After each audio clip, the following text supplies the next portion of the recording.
Salut à toi et bienvenue dans ce podcast. Alors, comme les 2 derniers jours, je vais faire un podcast avec mon dictaphone, avec mon nouveau micro, histoire de le tester. Au final, je le teste une semaine. Je pensais le tester simplement un jour ou 2. Au final, je vais le tester toute la semaine, comme ça me donnera un bon aperçu de ce qu'il a dans le ventre, tout simplement.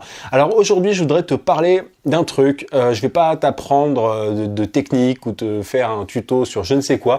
Je voulais vraiment parler d'un truc qui me désole, qui m'attriste un petit peu aussi. C'est simplement l'attitude de certaines personnes qui ont des objectifs. Il y a pas mal de gens qui veulent devenir indépendant. Moi, c'est la thématique principale de ma chaîne, qui veulent devenir freelance, indépendant, monter une start-up, monter une boîte. Ils en ont marre d'avoir un patron, ils en ont marre de bosser dans un open space, ils en ont marre de se taper les heures dans le métro, tu vois, le monde dans le métro, ils en ont marre de se taper les embouteillages quand ils vont au boulot, ils en ont marre de se faire gueuler dessus, bref. Ils en ont marre de tout ça et ils ont un objectif, c'est devenir indépendant, c'est monter leur boîte, monter leur start-up ou voilà, devenir freelance ou peu importe, s'associer avec des amis pour monter un resto, peu importe leur objectif. Et ces personnes-là, au lieu de mettre le pied à l'étrier, au lieu de commencer déjà par quelque chose, ce qu'elles font ces personnes-là, c'est qu'elles espèrent. Elles jettent une bouteille à la mer, c'est le seul truc qu'elles font, elles rêvent.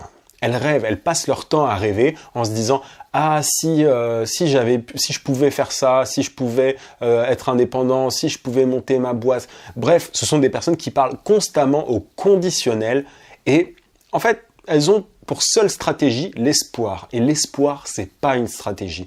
Tu peux pas simplement compter sur la chance, attendre que la lumière divine vienne pour t'aider en fait. Il y a un moment, tu peux pas simplement te contenter d'avoir des rêves. Tu vois, on t'a peut-être dit quand tu étais gamin, ah mais il faut avoir des rêves, tu vas accomplir tes rêves. En fait, on nous a tellement habitués au fait que, on nous a tellement mis dans la tête qu'on était tous exceptionnels. Tu sais, ta mère ou ton père, ils t'ont peut-être dit ça aussi quand tu étais gamin, que tu étais le plus beau ou la plus belle et que t'allais avoir un grand avenir. En fait, on s'est tellement monté la tête tout seul en se disant qu'on allait réaliser de grandes choses. Enfin, peut-être pas tout le monde, mais on est beaucoup à se dire, oui, t'as certaines personnes qui se disent, ouais, mais moi j'ai un grand destin, Bref, on s'invente des trucs en fait, on s'invente une vie. On s'invente des trucs, on se dit, ah mais ça va arriver, c'est pas possible que je passe ma vie comme un esclave, c'est pas possible que je vais forcément réussir à faire de grandes choses dans la vie, c'est juste une question de temps, il faut que... et là on se trouve plein d'excuses, il faut qu'une année passe, il faut que telle condition soit remplie, bref, et au final, on ne passe jamais à l'action. Quand je dis on, je parle de toutes ces personnes qui rêvent en fait d'atteindre certains objectifs qui sont même pas si compliqués à atteindre. C'est juste que elles ont pour seule stratégie l'espoir. Elles espèrent.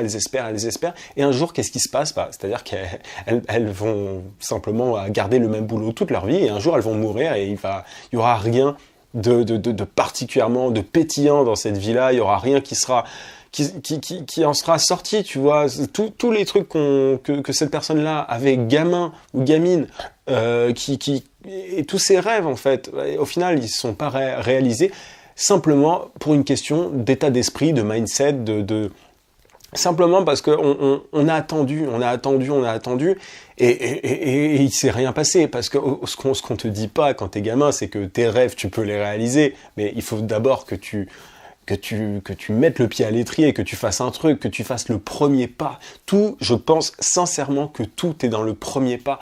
C'est sûr que si tu penses à l'objectif final constamment, à ton rêve, à la réalisation de ton rêve, et que tu te dis ouais mais c'est super compliqué, il faut que toutes ces conditions-là soient remplies, il faut que ceci, cela soit, tu vois, que ce truc-là soit rempli, ce deuxième truc-là. Bref, au final, on n'a jamais toutes les conditions qui sont réunies. C'est jamais le cas. Enfin, c'est-à-dire que on est très bon pour s'inventer des excuses. On est très bon pour se dire c'est pas de ma faute, il me manque un peu d'expérience. Tu sais, moi j'ai plein de gens qui me disent ah mais je manque d'expérience, ou alors ah non mais je suis pas très calé là-dedans, il faut que je me forme et tout. Tout ça c'est vrai. Tout ça, il faut se former pour si t'as un projet entrepreneurial, si t'as envie de devenir indépendant et tout, il faut se former, il faut apprendre des trucs, mais il faut aussi passer à l'action. Et enfin, moi j'ai perdu énormément d'argent. Pas de bullshit quoi. C'est vraiment important pour moi. J'ai perdu énormément d'argent avant de devenir indépendant, j'ai testé énormément de choses. J'ai perdu de l'argent. Je me suis foiré un nombre incommensurable de fois et je continue de me foirer encore. J'en parle sur la chaîne régulièrement, mais je me foire constamment quand j'essaye des trucs. Et aujourd'hui, moi, je me vois plus comme comme quelqu'un qui apprend, qui est payé à apprendre. Ça, pour moi, c'est le meilleur métier qui soit, être payé à apprendre. J'ai des clients qui me payent pour des résultats, évidemment, mais en même temps, je teste des trucs dont je suis moins sûr, que je ne connais pas. Tu sauras jamais tout. Et si tu attends de tout savoir, si tu attends que toutes les conditions soient réunies, tu n'y arriveras jamais. Je pense que il n'y a pas longtemps, on m'a posé la question, quelle est pour toi la qualité première d'un entrepreneur? J'avais dit que c'était l'obsession, le fait d'être obsédé par un objectif et que cet objectif était tellement une obsession qu'on allait tout faire pour y arriver. Et je pense que c'est vrai, mais je pense aussi que parce que tout simplement, ça te permet de passer à l'action, cette obsession. Mais si je voulais être plus clair encore, je dirais que pour moi, la qualité première d'un entrepreneur, c'est simplement de passer à l'action, quoi. Entreprendre, ça veut dire faire. Ça veut dire, ça on l'oublie trop, tu sais, ce terme-là, entrepreneur, il est ultra à la mode, c'est un truc, tu vois, je veux être entrepreneur et tout, si tu veux être entrepreneur, entreprends, fais les choses, chie-toi un petit peu, perds ton argent. Je sais que c'est pas le truc le plus populaire, le plus sexy qu'on entend, c'est pas le truc, t'as peut-être pas envie d'entendre, je suis sûr que t'as pas envie d'entendre ça, t'as pas envie que quelqu'un te dise oui, perds ton argent, ou alors foire-toi, je sais, mais le truc c'est que j'ai envie de le dire parce qu'on le dit pas assez justement. Et on te dit oui, grâce à cette méthode-là, tu vas pouvoir atteindre tous tes objectifs. Moi, quand je fais des formations pour t'aider à atteindre cet objectif-là, de devenir freelance, entre autres, parmi les autres objectifs, je le dis, il n'y a pas de recette miracle. Et il faut se foirer avant de réussir à atteindre certains objectifs, à avoir des résultats. Et pour moi, le grand secret, s'il faut utiliser des termes un peu putassiers, le grand secret, c'est simplement de faire les choses petit à petit. Le plus dur, c'est le premier pas. C'est ça que tu repousses en fait. C'est pas... je pense que, et c'est comme les podcasts, c'est une autre image, mais tu vois, moi quand je fais un podcast, le plus dur, c'est au tout début. C'est les premiers mots, les premières phrases, parce que moi je fais beaucoup mes podcasts au fil de la pensée, je prends pas trop de notes et tout, c'est vraiment, c'est ma méthode, c'est comme ça que je fais.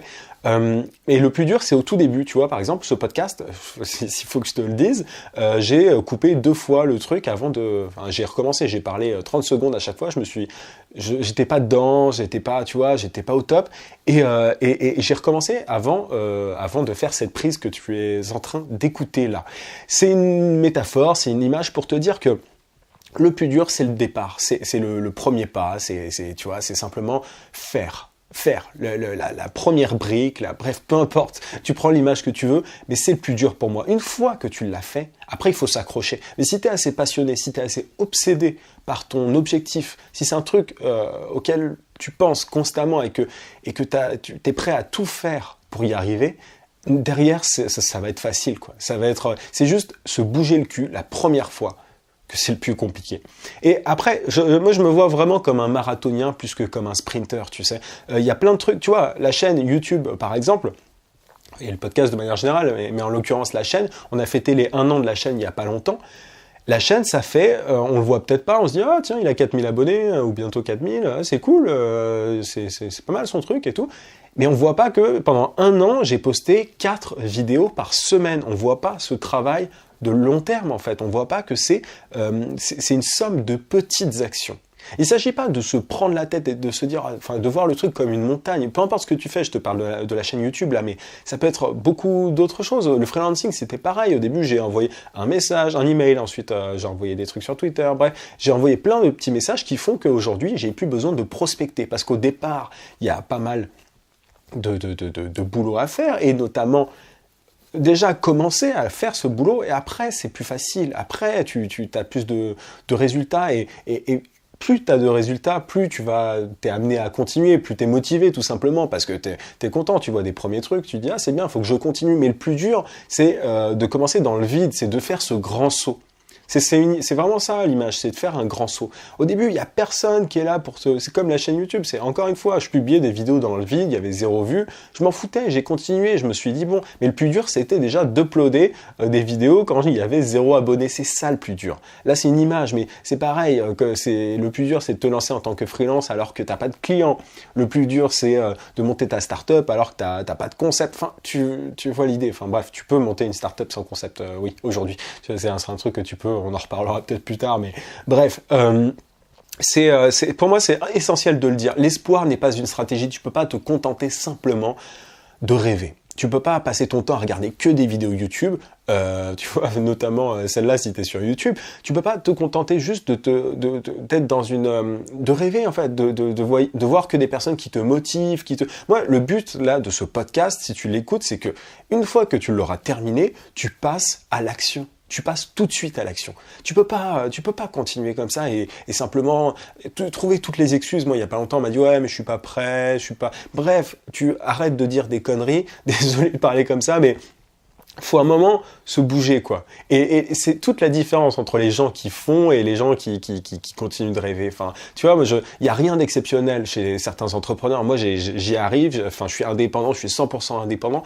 Pourtant, il y a absolument rien, mais rien qui me différencie de toi. Que dalle. C'est juste que j'avais tellement envie d'y arriver, j'avais tellement envie de ne plus bosser dans un open space, j'avais tellement envie de bosser pour moi-même que j'ai fait le truc, j'ai quitté mon boulot et j'ai cherché des clients à la main. Il y a plein de gens qui me disent oui, comment est-ce qu'on fait, les démarches administratives et tout, et ils trouvent cette excuse-là toute la paperasse, ouais, ça me fait chier et tout. Mais moi aussi, ça me fait chier, c'est le truc, mais c'est le pire truc au monde. Je déteste ça. Et pourtant aujourd'hui, bah écoute, je me démerde et pour le coup, je suis vraiment nul là-dedans. Je suis nul. Enfin, la paperasse, je déteste ça. Tu peux le demander à mes proches. Moi, je suis pas très, tu vois, organisation, tout ça à la base. Et pourtant, je me soigne. Tu vois, notamment, je bosse sur ma gestion du temps. Aujourd'hui, je gère ça super bien. Mais pareil, la paperasse, à la base, je suis super nul et tout. Mais tout ça se travaille. Mais il faut faire le premier effort. Il faut faire le premier truc, mettre la première brique. Et après, ça va tout seul. Mais pour moi, mon but, c'est vraiment que tu passes à l'action, que tu fasses ce premier truc. Après, il y a peu de chances, honnêtement, que tu abandonnes. Et même si tu abandonnes, tu auras appris des trucs.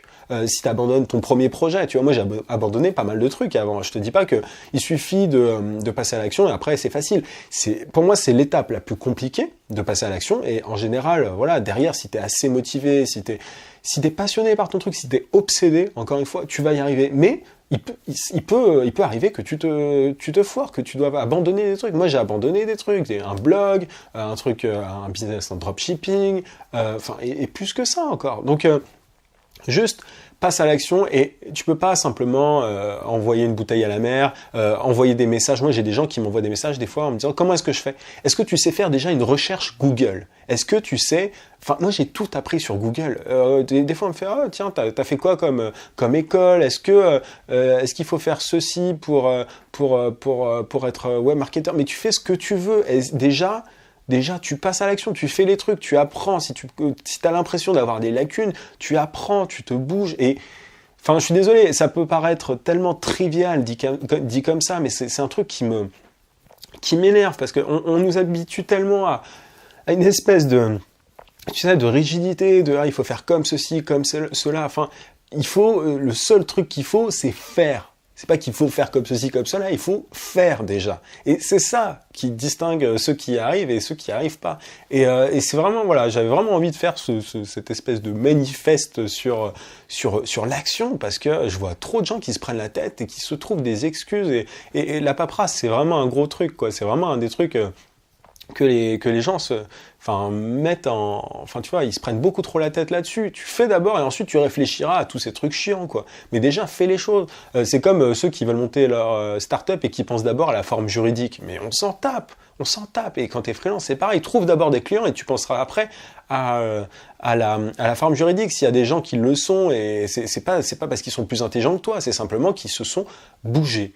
Donc voilà un peu ce que je voulais te dire aujourd'hui, mais c'est tellement important et j'avais pas envie de faire de podcast sur, tu vois, je sais pas moi, pour t'apprendre quoi que ce soit, j'avais envie de te bouger parce que, il y a tellement de gens qui se lancent, des gens qui sont courageux, des gens qui font les choses et d'autres qui pourraient y arriver.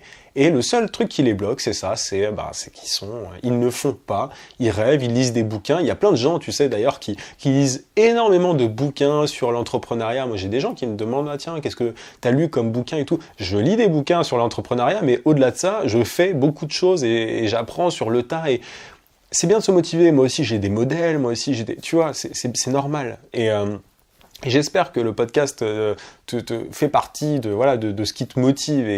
Mais je veux dire, il faut pas se motiver dans le vent. Moi, je veux pas que tu regardes juste le podcast, tu vois, tous les jours ou que tu l'écoutes tous les jours et que tu fasses rien derrière. Mon but, c'est que tu passes à l'action, que tu fasses un truc. Et voilà un peu, quoi. C'est juste... promets-moi, je sais que t'es pas en face de moi ou quoi, mais promets-moi qu'en coupant ce podcast, tu passes à l'action, tu fasses un truc, mais n'importe quoi, peu importe. Mais enfin, si tu veux devenir entrepreneur, vends n'importe quoi, mais vends un truc, quoi. Juste passe à l'action, teste, fais les choses par toi-même et arrête de trop consommer de bouquins et de machins. Tout ça, c'est très bien, t'as besoin d'informations, mais c'est pas suffisant. La grande diff, c'est qu'il faut passer à l'action. J'arrête de me répéter, je pense que tu as compris le message. Voilà. En tout cas, si tu es sur YouTube, pardon, j'ai plus de mots, tu vois.